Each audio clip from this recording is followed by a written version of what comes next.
Hello everyone, welcome to Mama's Academy. Today we will learn about adverbs. To understand it completely, please watch the video till end.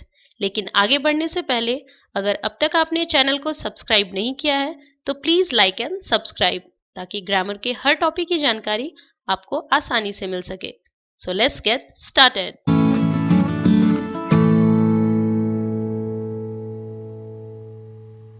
Adverb. An adverb is a word used to modify a verb, an adjective or another adverb.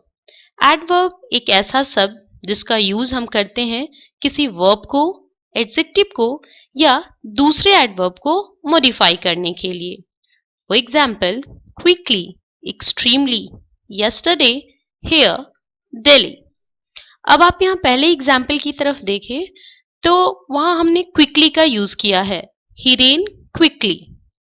Here, quickly is working like an adverb. वो दौड़ा. कैसे दौड़ा?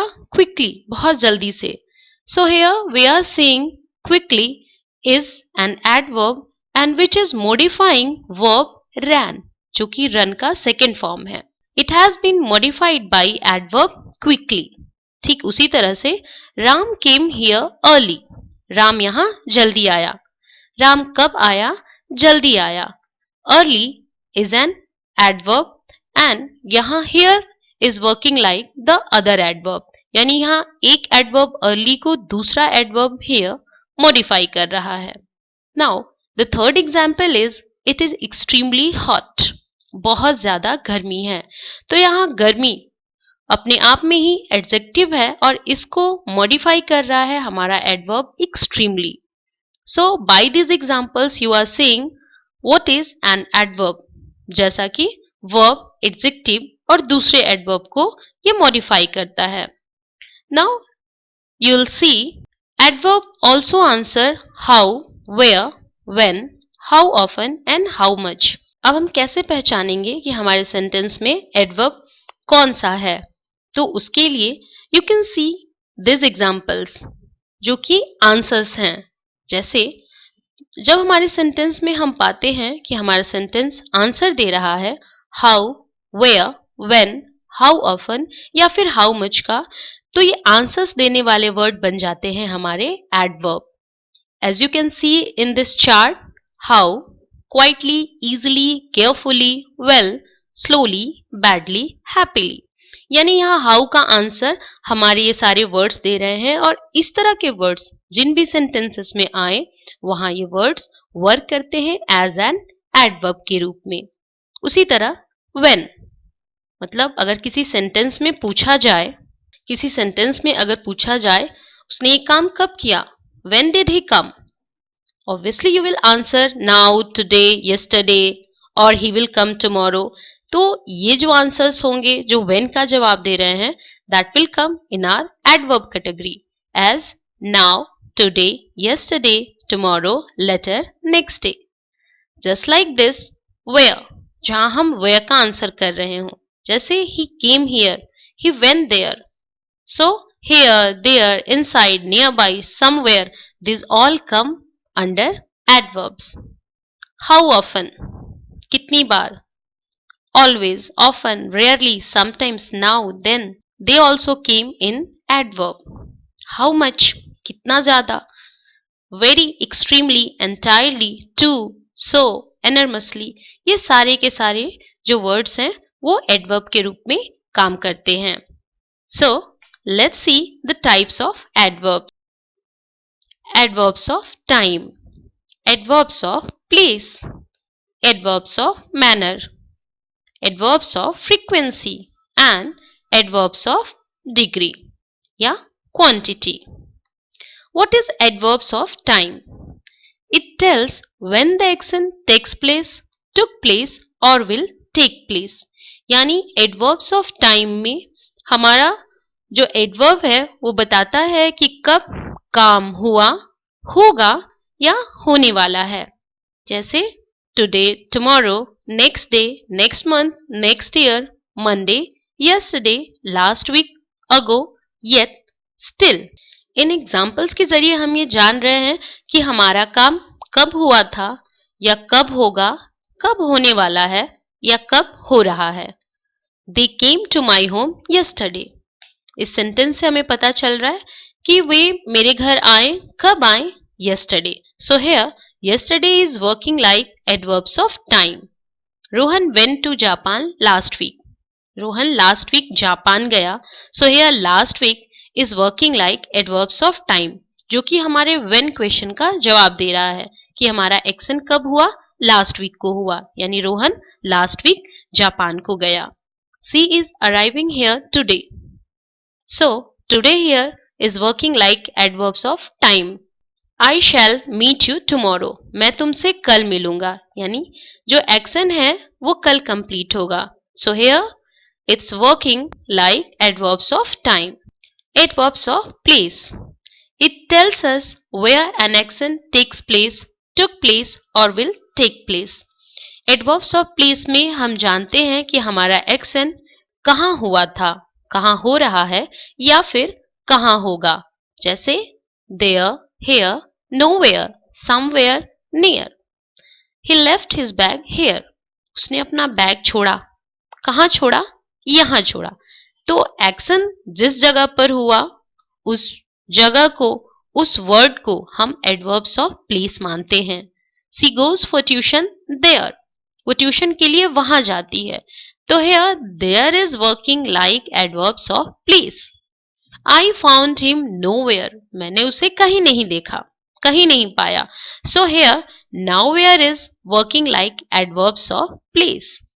Ritika kept the box somewhere in the room. Ritika ने box को कहीं रखा. कहाँ रखा ये नहीं पता, लेकिन कहीं रखा है. And that somewhere is adverbs of place. Now adverbs of manner. It tells us how और in what manner an action takes place. Adverbs of manner हमें बताता है कि हमारा जो काम हुआ वो किस तरह से हुआ या फिर कैसे हुआ. These adverbs of manner are usually formed from adjectives by adding ly. और इस तरह के जो adverbs होते हैं, जो adverbs of manner होते हैं, वो basically बनाए जाते हैं किसी भी adjective में ly डालकर. यानी जब हम किसी adjective में ly डालते हैं और उसके बाद जो word निकल कर आता है, that is called adverbs of manner.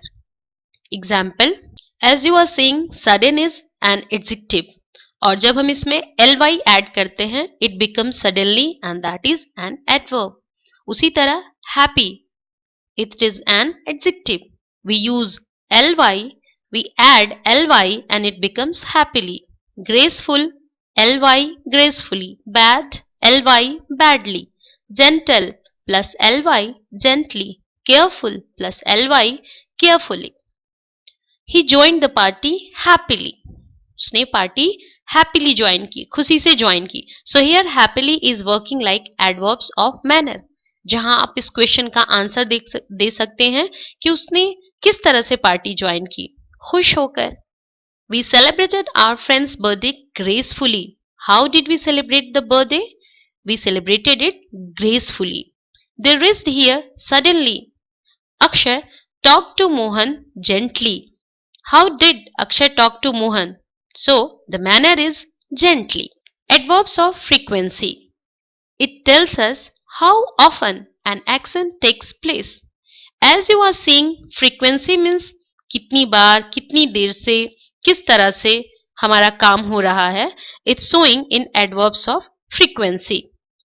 For example, always, never, often, sometimes, every day. My mother always helps me in my work. So you can arise the question, how many times my mother helped me? So she helps me always. Means most of the times. हमेशा मेरी माँ मेरी help करती है. So here always is working like adverbs of frequency. He never comes to my house. He never comes to my house. वो कभी मेरे घर नहीं आता है. We play chess sometimes. मतलब हमारे चेस खेलने का टाइमिंग क्या है, चेस हम कब कब खेलते हैं. So here the answer is sometimes. हम how often we do the work? We are doing it sometimes. They go to school every day. How often do they go to school? So the answer will be the go to school every day. That is showing are adverbs of frequency. Now, the last type of adverb is adverbs of degree or quantity. It tells us how much or in what degree or to what extent an action takes place. ये adverb हमें बताता है कि कितना या फिर कितने extent तक, किस हद तक हमारा एक्शन काम करता है, हमारे एक्शन का असर रहता है. And the speciality of adverbs of degree is that it is usually placed before the verbs, adverbs or adjectives. Keep one thing in your mind, it is usually, not all the time. It is usually placed before the verbs, adverbs or adjectives. For example, enough, to, so, completely, absolutely, nearly. She completely forgot about her anniversary. वह अपनी anniversary के बारे में बिल्कुल ही भूल गई. Means up to a great extent वो भूल गई अपनी एनिवर्सरी के बारे में. You are absolutely right. तुम बिल्कुल ही सही हो. जैसा हमने अपने फर्स्ट एग्जाम्पल में देखा, completely has been used before forgot. Forgot is the second form of forget and forget is a verb, भूल जाना. तो यहाँ हमने completely means adverbs of degree या क्वांटिटी को फॉरगॉट के पहले यूज किया है, where forget is a verb जिसका सेकेंड फॉर्म है फॉरगॉट, और उसके पहले हमने कंप्लीटली यानी एडवर्ब का यूज किया है. The next one, you are absolutely right. यहाँ पे right is working as an adjective और जिसके पहले हमने एडवर्ब एब्सोल्युटली का यूज किया है. I am so excited about the new job. मैं न्यू जॉब को लेके बहुत एक्साइटेड हूँ. Here excitement is showing the adjective and we are using so before excited. So here so is working like adverb. They are two boring persons. वो बहुत boring person है. So here boring is an adjective and before that we are using to as an adverb of degree. There is enough space in rack to keep the book. Here enough has been used as adverbs of degree. Today we saw what is adverb and what are the types of adverb. Stay connected with Mama's Academy. Live happy. Thank you.